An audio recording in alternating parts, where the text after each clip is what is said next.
Hey guys, welcome back to my channel. I'm so excited because I have a new camera setup. Also, this is the first video that I am posting here on YouTube since I've been pregnant. I think I was like 20 weeks pregnant last time I came on here, and now I'm giving birth. So this is the birth video that I'm going to share with you guys today. Life in the background is a mess, but this is just how it is now having a baby. But I'm so excited to get back to making content. Hopefully I can get to posting at least once a week now. But let's get into today's video. I could yap forever, but let's get into the video. Originally, I wanted to do all natural, have a midwife, be at home, all the things. And things didn't play out that way. The day before I gave birth, it just felt normal. I was having like normal Braxton Hicks contractions, and our cat was following me around a lot all day. And that was like the first thing in my mind that made me go like, I feel like I'm giving birth like soon. So because my Braxton Hicks were still so normal, I didn't know if I was in early labor, because I was having like consistent Braxton Hicks contractions since I started having Braxton Hicks contractions. So there was nothing like signaling to me that the Braxton Hicks were increasing or anything like that. They just were coming consistently as they normally would, not changing in intensity. But that night when my husband and I were laying down, I had this just feeling just to kind of tell him like, I feel like this is our last day where it's just him and I. So next morning, I had probably slept 2 hours. And then around the time that my husband usually would wake up for work, I started feeling like back pain. And it wasn't like anything crazy at first. It just felt like normal lower back pain that I would feel as I would have the Braxton Hicks contractions. But I did just feel led to kind of just ask my husband just to stay home from work. And then as we're going about our morning, my contractions in my back, I had really intense back labor. It started picking up progressively within those first couple of hours. So my husband got up like around 7:38. I'd asked him to stay home, and then my back labor just kept increasing, like the contractions there. My abdominal contractions, like the Braxton Hicks, still felt the same. It was the back labor that was intensifying.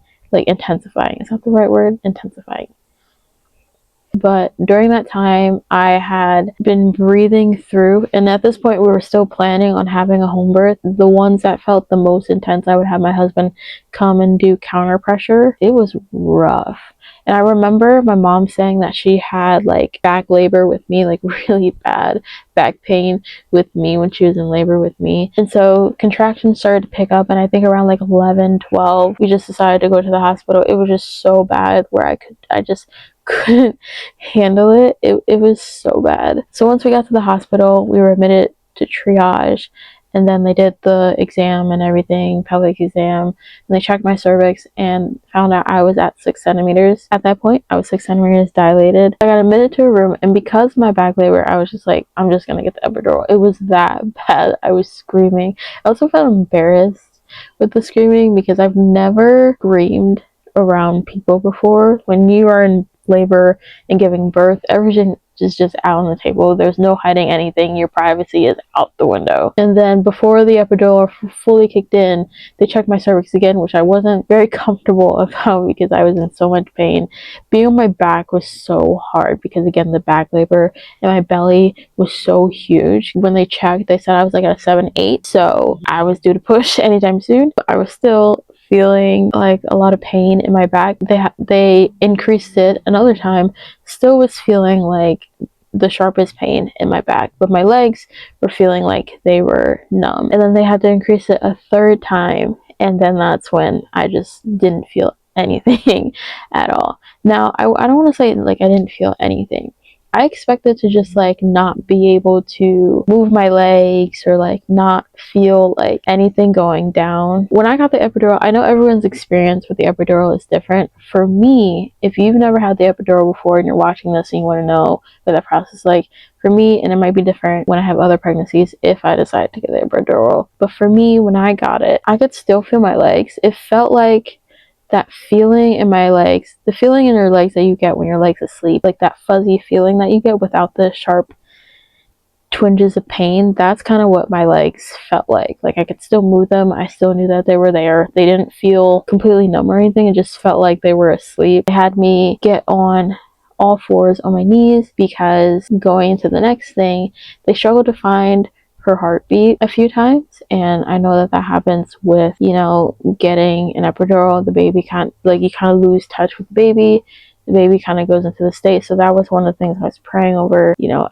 going into all of it. The thing was, one, I had an anterior placenta, which I didn't even know until I got to triage. They told me that I had an anterior placenta. Two, because of the anterior placenta, it was just really hard to move the monitor on the front of my belly, because if you don't know what an anterior placenta is, it means that the placenta is between you and baby. So it's like your belly, placenta, and baby. So it's harder to kind of detect the baby if it's like an extra layer going on there. So they had me go on all fours so they can find her heartbeat, because her heartbeat was just going up and down. I don't know what was going on, but they said this keeps happening and they can't detect her. They would have to probably do a C-section. Luckily, they found her heartbeat, but what they had to do was they suggested they stick a probe in her head. Unfortunately, they had to stick like this tiny probe in her head, and that was like a way to easily detect her heartbeat. At that point, I think I was at like a 9, and they encouraged me to start pushing. You know, one of the main reasons why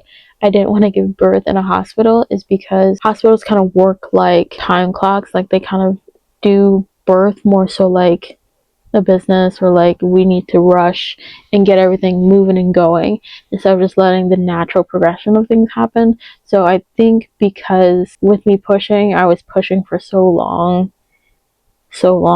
for them, especially being on an epidural. Like you can't really feel anything, so you're expected to push longer when you're on an epidural, but sometimes even hospitals know that and they'll still push you. But because I wasn't like progressing the way that they wanted to with pushing her, they were like, we might need to do a C-section. Like the doctor was like, we might need to do a C-section, and so my husband was like, we're not doing that, we're praying against that, we're not getting a C-section. I just kept pushing because honestly, like I could like feel pushing a little bit, but I didn't know if like she was coming out. Like I couldn't feel her transitioning her way out. I could just feel pressure, and I was just like, I'm just going with the pressure and I'm just gonna push it, because obviously I couldn't really feel anything down there. But over time they saw her head coming out, and then she was born. I know I've been saying she throughout the video, but we didn't know the gender of our baby. We were going to wait until our baby was born to find out. This whole time we thought that she was going to be a boy.